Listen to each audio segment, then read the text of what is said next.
Ресей үшін 3 сценарий. Қазіргі жағдайда Ресейдің бар болғаны 3 негізгі сценарийі бар. Олар жұмсақ, қатаң және апаттық.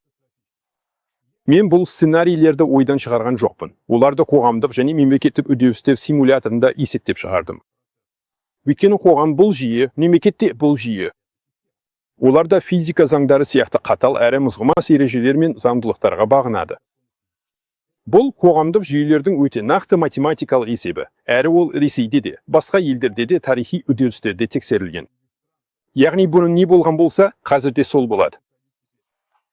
Айтпақшы, бұл әлеуметтік математиканы бүкіл әлемге әйгілі америкалық фантаст Айзек Азимов сипаттап жазған.